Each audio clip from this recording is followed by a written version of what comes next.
And of course, unique chain events occurred with Senator Payton resigning and then me being appointed to replace him.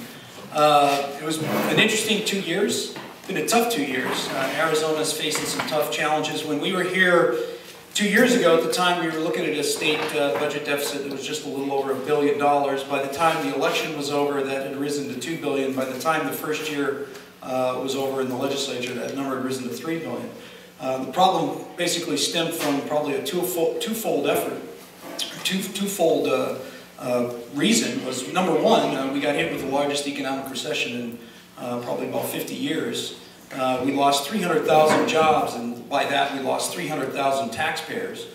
So we saw a huge decline in sales tax revenue, income tax revenue, and corporate tax revenue in the state of Arizona. We also saw a huge decline in HERF revenue, which is the Highway User Fund, and the VLT, because people quit buying cars and quit buying gas, and a lot of the revenue that funds the state Department of Transportation comes from those taxes. So we faced a huge challenge.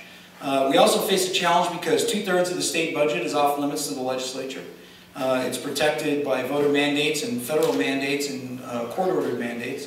And that forces the legislature to try to find a way to balance the budget using only 1/3 of the budget. So 2/3 of our arms are tied behind our back, if you can see that analogy.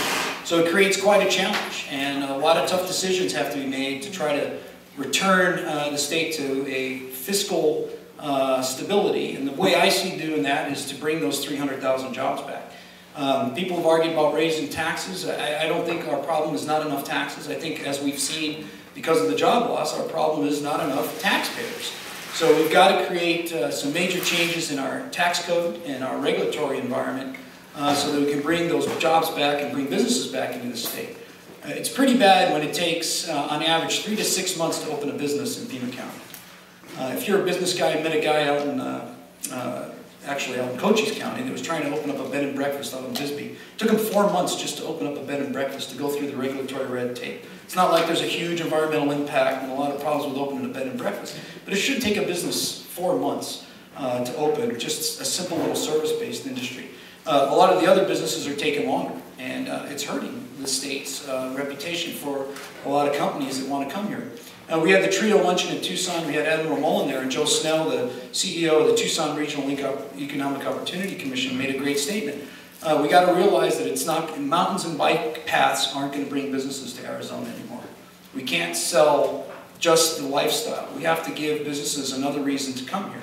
And they've been trying to market the quality of life piece, but he said that he was at a conference when a lot of these big corporations that were looking to relocate out of states that have a business climate not good with Arizona were trying to come here, and he said they literally ripped the quality of life piece out that these cities were providing, threw it in the garbage. They looked at the tax code, the regulatory environment, the access to infrastructure, and those key things. So we've got to invest in the state, and we've got to create an environment to bring those jobs back. And that's the one thing I look forward to doing next year, if you're kind enough to re-elect me and send me back up there. But we got to get the state working again. To solve the funding issues for all the things we hold near and dear to our hearts, we got to find the revenue. And to find the revenue is creating jobs. And that's the #1 priority. So thank you so much for having us. Sorry, I got to go, and I got to change too.